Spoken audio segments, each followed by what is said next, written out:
Hello and welcome to another review video. Today I'll be going over the Illusionary Artist REM event. This is a 5-stone REM event that introduces a few new evos, 4 new artists, a new pseudo GFE, and a 20-for-1 exchange for one of the new artists. This event has 2 durations, lasting about 2 weeks each. In JP, SN1 was released during the second duration, but we in NA are getting SN1 early, or I guess I should say RTS1, since that is the official English name. This is the first dungeon of a new series, therefore you can get 85 stones for the first clear of the technical version. SN1 will only be available under the special dungeons for the first few days, and the technical version of the dungeon will be added to the game after the maintenance on June 11. I have an SN1 playlist linked in the description, and it should have a bunch of NA accessible teams to tackle the title. So now let me go over the Illusionary Artist units, and as always, please remember to like and subscribe if you enjoy these videos. Most of the artists are pretty lackluster, especially the old ones who didn't get any meaningful buffs. This event comes around every so often, so maybe you got a few of the lower rarity units lying around, but as always, you'll have to pull to get some of the better units, since you can't really purchase any of the units, except for Rair, who happens to be the first batch unit in NA.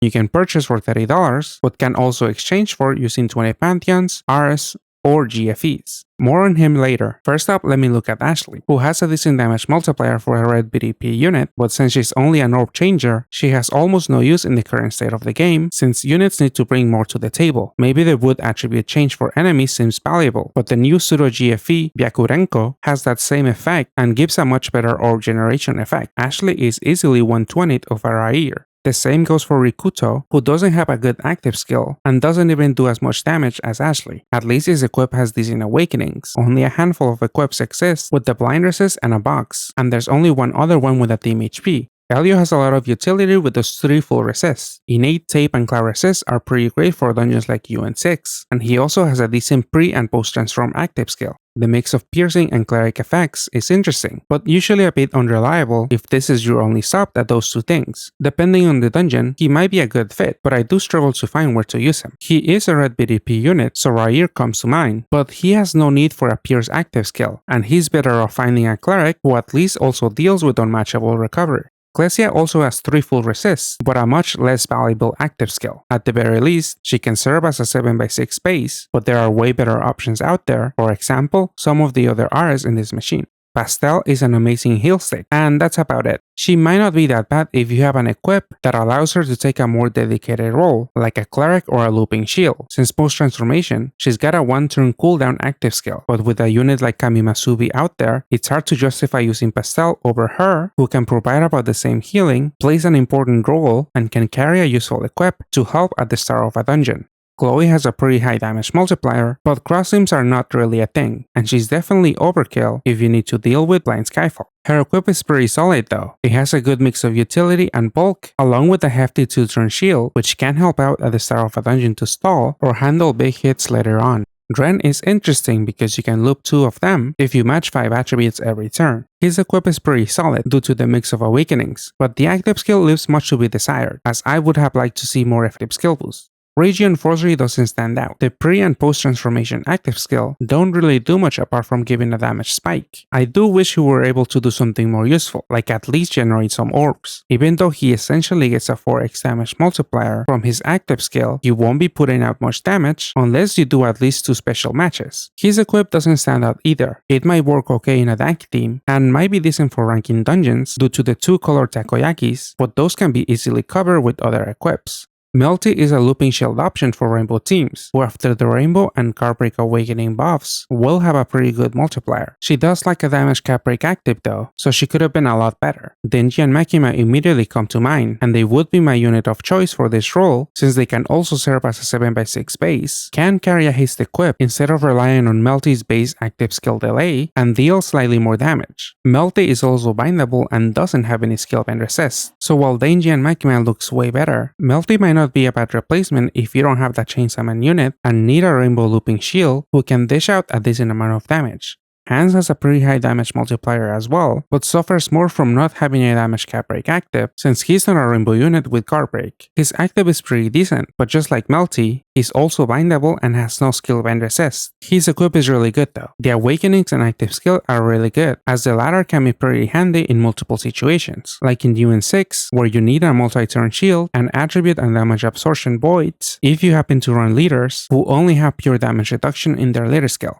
Miura provides a lot of utility as a 7x6 base, having 3 full resists, and having a pretty useful active skill. She can also dish out a lot of damage in dark PvP teams, and especially so in moon dungeons. But she is missing a much needed damage cap break active, which you pretty much need on your damage dealers for newer dungeons, especially for non-rainbow units. Her equip provides a greater damage multiplier than a 10C equip, but requires you to be below 50% HP, and not that many teams can take full advantage of this. There's Gokrex, but the negative skill boost might be too much of a cost. Siergio is somewhat similar to Miria, but he has more immediate applications. He works pretty well as a 7x6 base for Kaishu teams, and not to mention that the post-transformation active skill is amazing for Kaishu as well. His equip used to have 2 negative skill boosts, so now it's much better as it is the only 4 TPA equip in the game. It's also pretty cool that it has 1 effective skill boost, but I still struggle to see where to use it. Prim got the short end of the stick when it came to buffs, as she still only has 4 effective HP and didn't get any more useful awakenings. She got 1 more L, but usually with Prim, you just match 5 orb columns and forgo matching red and blue Ls. The hard L isn't that bad, as this technically gives you some effective HP, and this awakening will be buffed in the near future to give slightly more damage, but I wish she had gotten something like an Aging, Sun, or Moon awakening to add a small amount of bulk without any matching conditions. Prim is still a capable leader that can dish out a lot of damage with her scaling leader skill, but she will face a lot of hurdles meeting HP requirements since again, she has 4 effective skill boosts and her leader skill only gives damage reduction.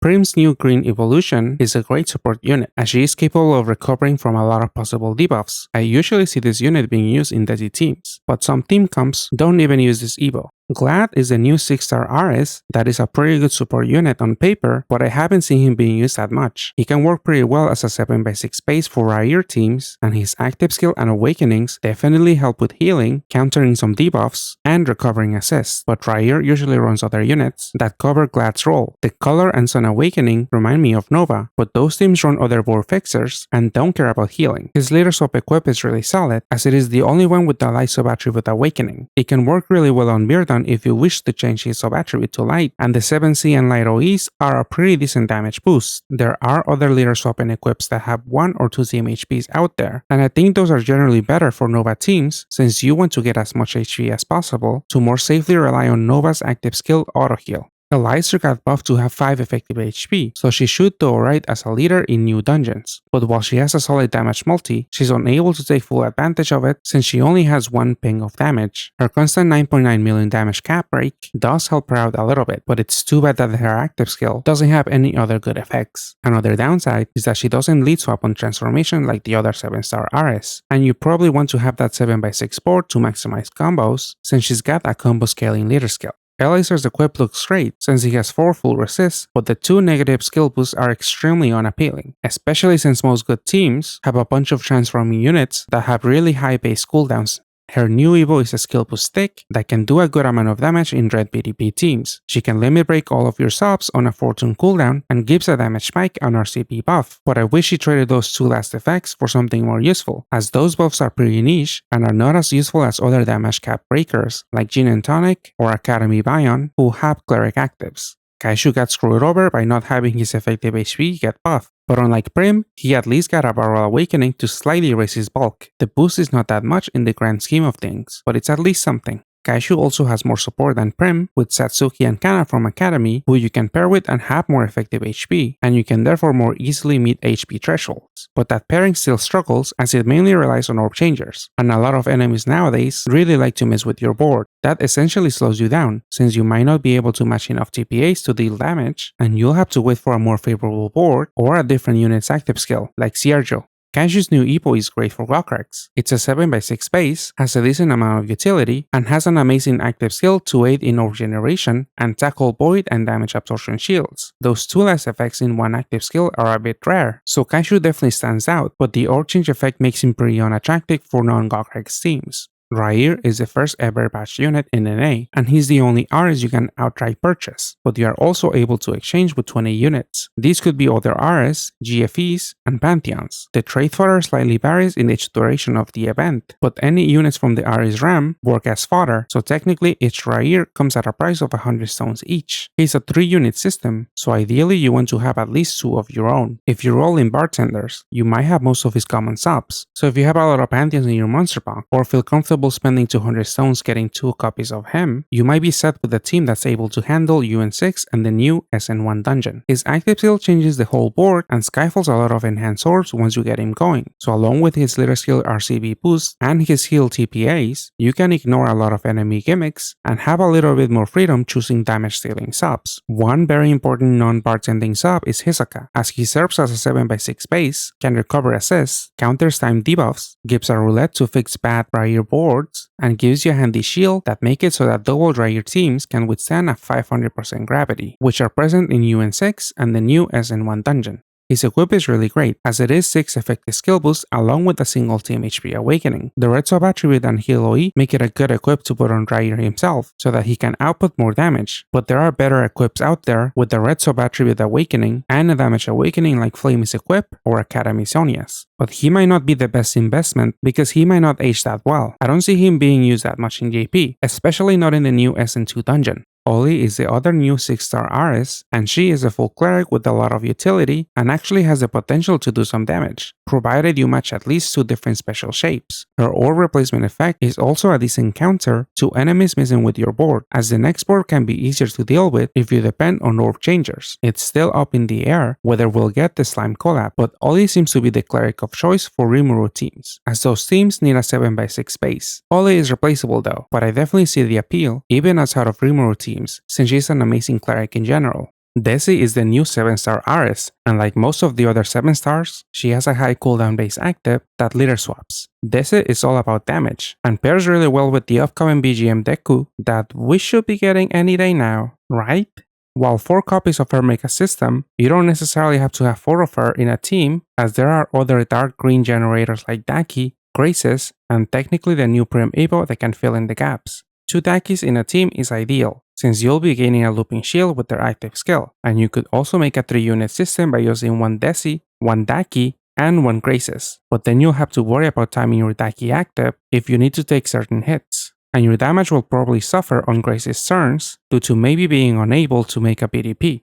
Her equip has a great mix of utility and damage, obviously works amazing in endgame dungeons with all of those effective skill boosts and the 10C awakening. But this is also a pretty good farming equip, as the 5-turn Pierce active can be pretty great for optimizing co-op or multiplayer teams. Maybe the worst aspect of this equip is that the active skill is a delay, since that might not be that effective at the start of some dungeons. But never mind, I'm just trying to complain about something. This equip is amazing. Atelie got an amazing set of buffs, and she can rival some of the meta leads in the game right now. Thanks to her 5 effective HP, she can tackle new dungeons, but at a slower pace, since you'll pretty much have to fully TPA clear a 7x6 board to kill enemies. She's not as fast as Nova and Goten, who can get away with making a BDP plus a few other combos, but it's pretty surprising that an older unit like Atelie got enough love to return as a viable leader. Her damage rating here is a bit misleading, since she gets a 5x self boost and an insane multiplier from her leader skill, which together even make her reach her 9.9 million damage cap on her 3rd attribute in dungeons like UN6. She does suffer from having a pure damage reduction leader skill, since sometimes you need more HP to tank some preemptive hits. Thankfully there are units like her new Evo that condenses a useful active along with a big shield. Additionally, this new Evo can also handle assist recovery with her super awakening Ls. I do think Ollie is the best pickup from this RS rerun, but I don't think it's worth sinking a lot of stones chasing her, and that pretty much goes for every RS, especially with the knowledge of what's in store in SN2. Ollie is not a requirement for Rimuru teams, and can be replaced by other 7x6 units or clerics, and since the slime collab is a big question mark, chasing her might not pay off at all. Some of the RS are strong leaders, capable of tackling the newer dungeons in NA, UN6 and SN1, but many other leaders are capable of those feats. SN2 is the next big challenge, and from the clears I've seen so far, not many teams depend on units from this REM event. Most of the clears I've seen have been done with Gundam or Slime leaders, and the few clears that I've seen that use RS use a bunch of Gundam subs, which are pretty hard or almost impossible to replace. Thus, I think rolling here is a risky gamble, and even the payout is not that high. I would rather save up most of my stones on the options we do get slime. But I'll do a few rolls here, hoping for new toys to play with and a chance at getting Ollie for Rimuru. Right now, Goten seems to be NA's best candidate to clear the SN2 title challenge, and he should be on the REM lineup for both durations of the event. So honestly, he might be the best pull from this machine. There will be various Super Gadfests happening before SN2 drops in NA, so if Goten is your main chase, maybe wait for some of these Gadfests that happen in JP and skip RS. So how do you feel? I originally felt more excited about Rair and Dessy, but seeing how they won't fare that well without Gundam units in SN2, I feel more like hoarding my stones and focusing on my Goten team. And even if we do get slime, rolling that machine will be a major pain, as it is a 10-stone machine with 5-star units. And you will need to roll a lot, since you need multiple copies to make Rimuru and Milim teams work. Let me know what your plans are in the comments below. I'll see you guys next time. And also please remember to like and subscribe if you enjoyed the video. Goodbye!